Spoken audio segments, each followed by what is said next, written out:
Okay, guys, so it's 2026. I understand a lot of people are still stuck in the past and stuck in their old ways of thinking, but we are about to get into something that's serious. Whether you used to believe in it or not, even the government is starting to admit that things exist that they told us did not exist. So, what we're about to get into is a video from June 9th, 1964. And this is this being that has traveled from our future back in space and time to Earth to observe what's going on, because he says that things were lost in a nuclear war. So, and we're just getting started, but it already sounds credible to me. So I want y'all to take a listen. It's a little weird, but what is it? Again, we in 2026. So a lot of things that we used to believe in, I think have been proven to be made up, false, narrative, propaganda, whatever it is. But this right here, this has some meat and some bones to it. That's just me. Okay, we're recording. State planet origin. Okay, yesterday you told us you traveled, and I quote, thousands of light years to get here. Yes. Tell us the truth, or never be the truth.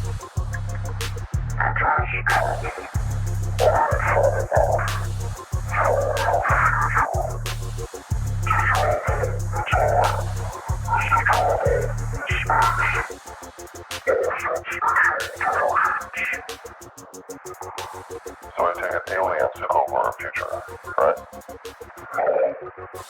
So you're human.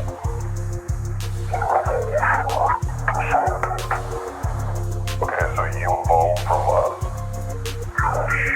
Like he says, he is an evolutionary descendant from human beings.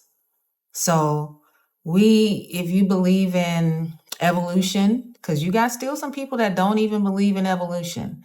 So, but if you know about it, you know that over time, we have evolved to look like this, to walk like this, to talk like this. It took hundreds of thousands of years from whatever we originated from. So this being is saying that he is an evolutionary descendant of human beings. So what are you doing here now?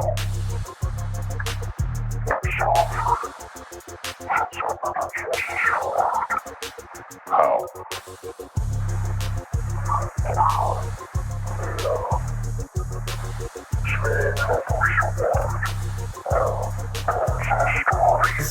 Information was lost during a nuclear war. Millions of people died. And of the people that survived, this is where this being evolved from. It's about to get deeper. Okay, so how about we concentrate on your time?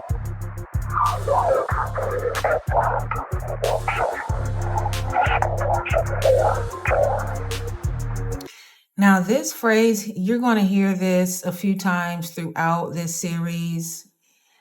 When the interviewer is asking the being certain questions, the being will automatically say that you are not capable of understanding or accepting this information. And I think at that time in our history, he was right. He knew that.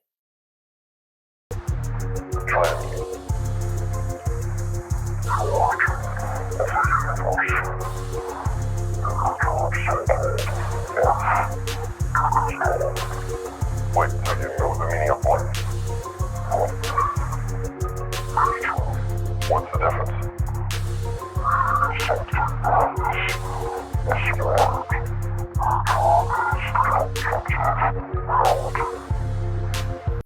Another key point in this video is the interviewers constantly ask about like the origins of life, the meanings of life, God, pretty much religion. And this being says that although it knows the origin of life, that meaning is something that we ascribe to life. So you know how the universe is created. So you think God.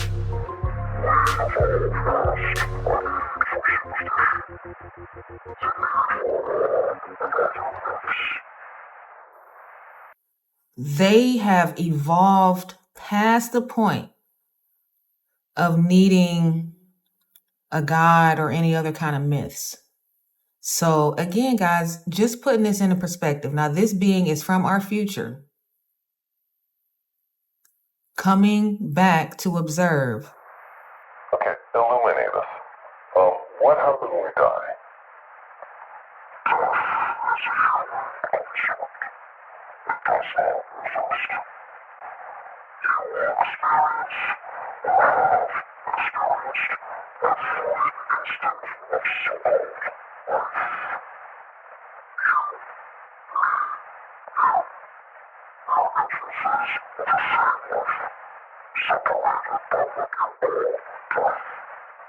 Is when asked about death, that again is one of these human constructs that we have created as to what that means. Like, are we going back to the glory of Jesus as soon as we die and sit on the right hand of Jesus?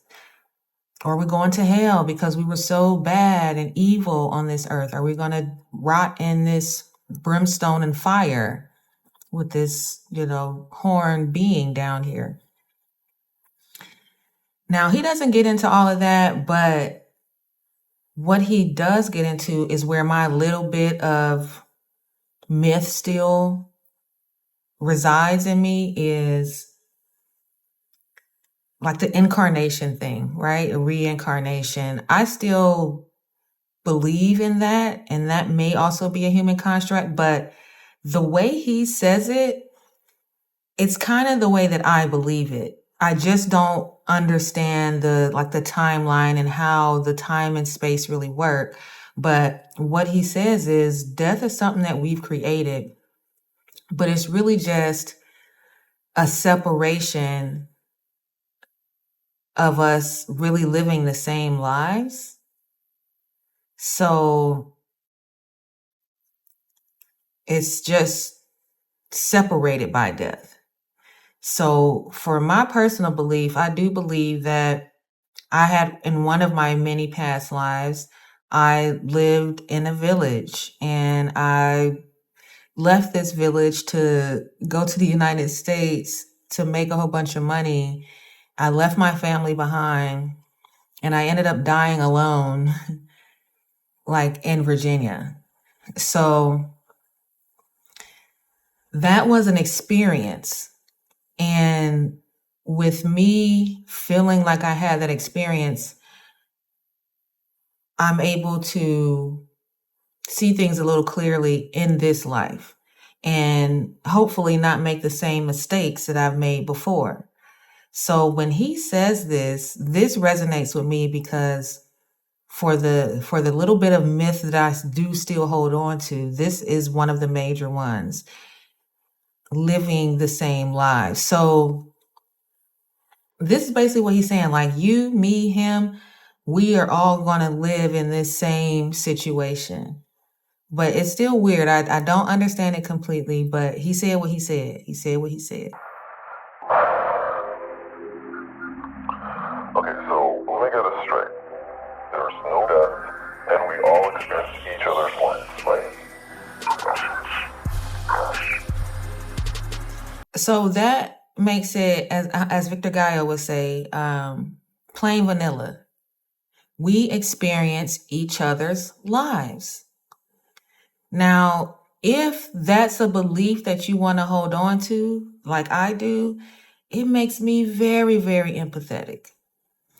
If I'm driving down the street and I see, or I'm walking over to Paraguay and I see a homeless family, trying to collect money, not that I have the money to give them, but I'm empathetic because I feel like that's actually still me.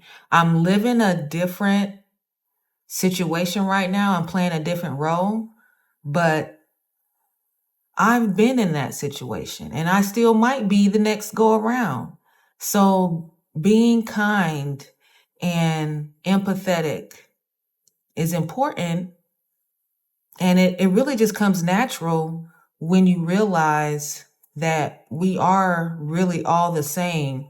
So, like, although I don't believe in a religion, it's like we're all a part of this same energy ball. So, it's one energy, but we're able to experience these different lives here on this planet.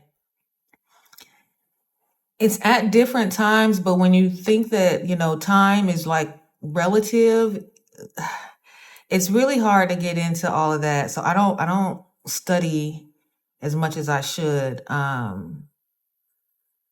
the mechanics of how this could work. Time travel and space and all of that. I don't understand it as much as I want to.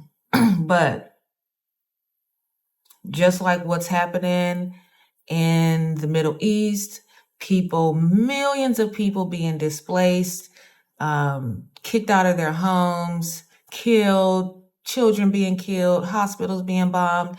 Like, when you're not living that, it's so easy for most people to disconnect because they feel like, well, that's not my life. I don't have to deal with that. That's not affecting me. So I don't care. But see, somebody like me that understands that not only could I have lived this life already, I could be doing this another time around. Like, if I don't, almost like if you don't get the experience, you're going to get it. So, but you don't have to physically go through something to have the experience. Some people do. Some people have to bump their own heads. Some people have to physically go through things so they can be like, now I get it. I'm not one of those kind of people. Like, I'm able to look and observe and actually physically feel what's going on.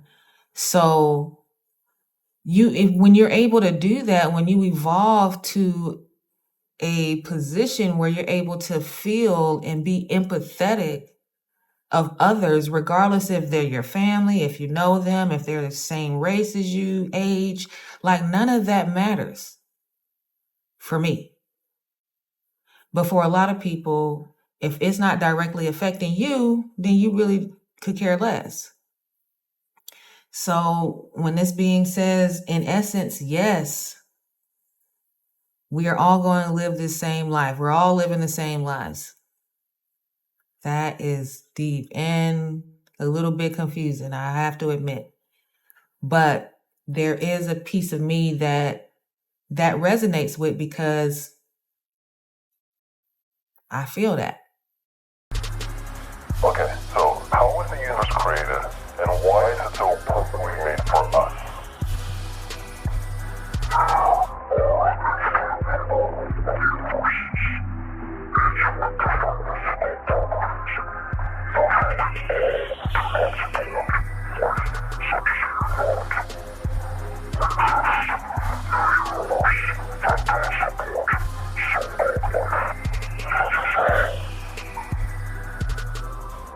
Moving on. Okay, so why do we destroy ourselves with nuclear war?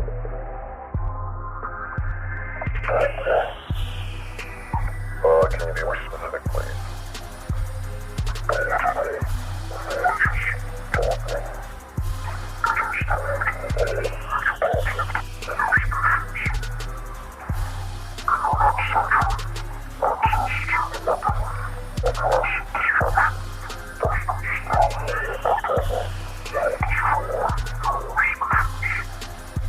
This is why it's super important to talk about this right now.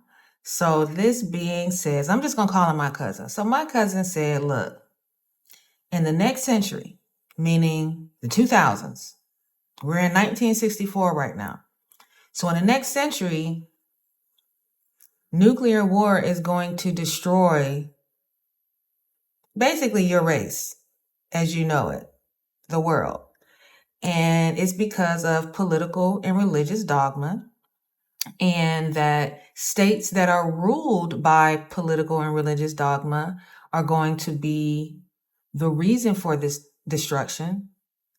And that sucks. But that's also us. That's also Israel. I mean, there are a lot of countries that are ruled by political and religious dogma.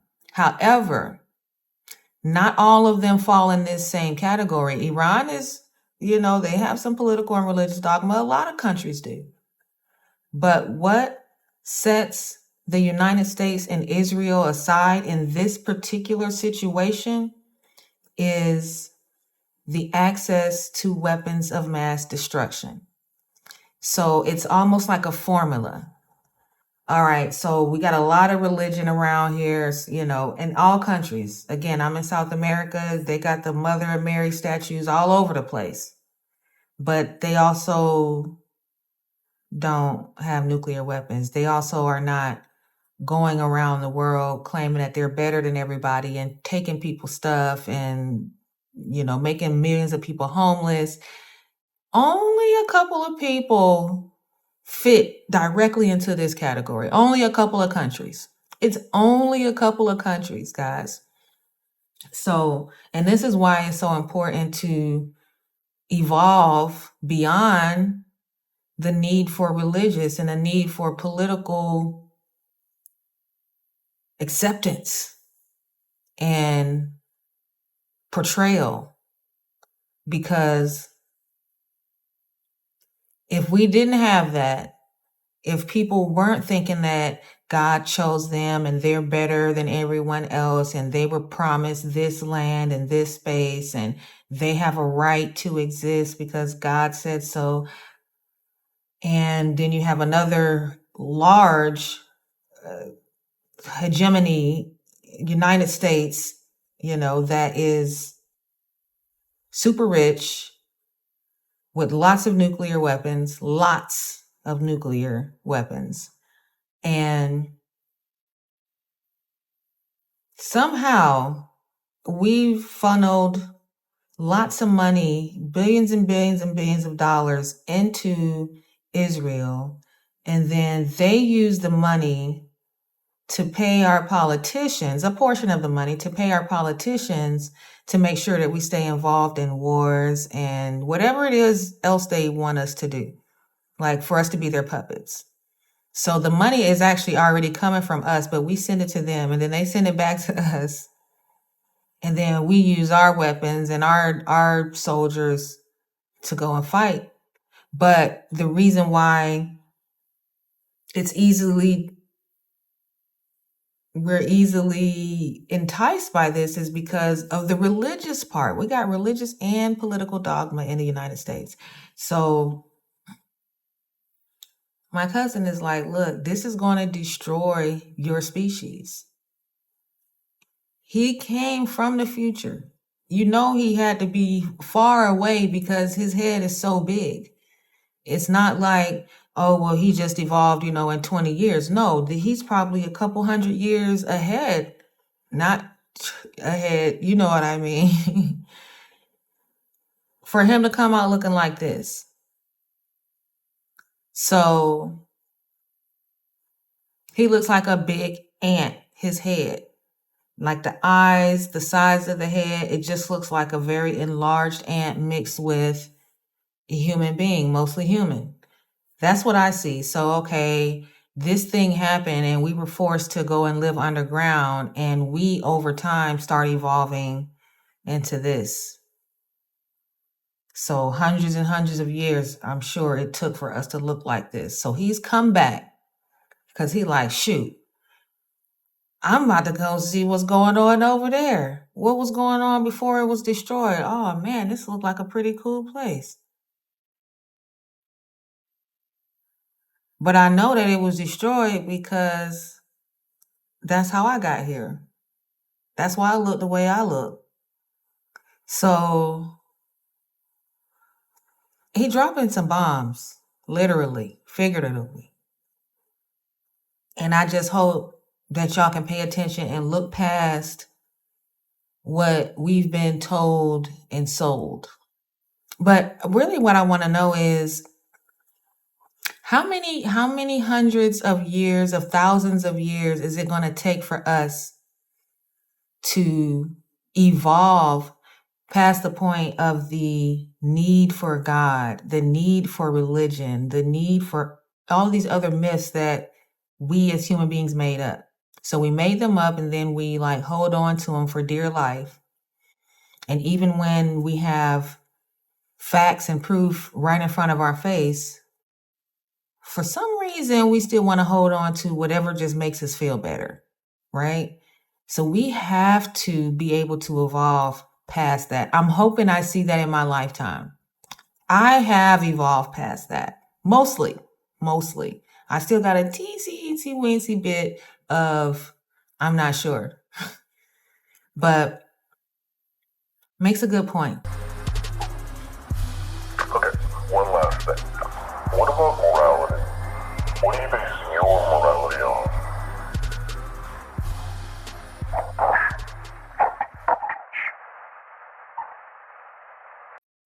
Now, I used to watch a lot of debates on between like religious scholars and leaders versus atheists. And the number one thing that you would hear all the time is morality. If you don't have God, then you don't have morality. If you don't have a book telling you this is how you treat people, these are the commandments or whatever, then you don't have anything. That's the number one verbatim, like that's what they say. Oh, well, how do you have morality? You must just be evil if you don't believe in Jesus or whatever religion this is. So, or Islam. And what my cousin said is how I feel, because I'm not of any kind of religious. I don't follow any of that. My morality comes from compassion and evidence. Compassion and evidence. Okay, why don't I just go outside and punch my neighbor in the eye? Because it's going to hurt. He might get a bruise. I might go to jail. So the jail part is the evidence. The bruise part is the evidence. The hurting is the compassion. So it really doesn't take much as long as your brain signals are firing correctly. It really doesn't take much to figure that part out. Like, okay, why should I not hurt people? Why should I not drive them out of their properties that they built and they've spent their life creating or whatever? Like, just think about it. Just think about it. That will eventually give you some evidence. Look over time, what has happened? How do people feel? How do they end up? You know, is this a catastrophe, a disaster? And having compassion. That's why you don't kill. That's why you don't steal, because you don't want nobody stealing from you. You know how that feels. That's compassion. That's empathy. You can relate to how something feels, and you can take that information and act accordingly. And unfortunately, the reason why religion doesn't keep that contained is because within that religion, there's still a lot of violence. It can be in the name of God. It can be in the name of, well, this is my territory, so I'm going to dash the babies on the rocks and rape the women or whatever. Whatever the reasoning is, what I'm saying is it's there. That's what you find within religion, is a lot of contradiction. You find some good loving stuff, and then you might find some little evil stuff. So now you're leaving it up to this human being that's all wrapped up in this delusion to pick apart the piece they want to pick apart. And sometimes the evil come out. And that's what we are experiencing right now, March 2026. This is what we're experiencing right now. So I need this video to make it through whatever is about to happen, because y'all, I am a little bit terrified. I feel like I'm going to be a survivor. I want to be and all of that. But the way that things are going right now, it just does not look good at all. So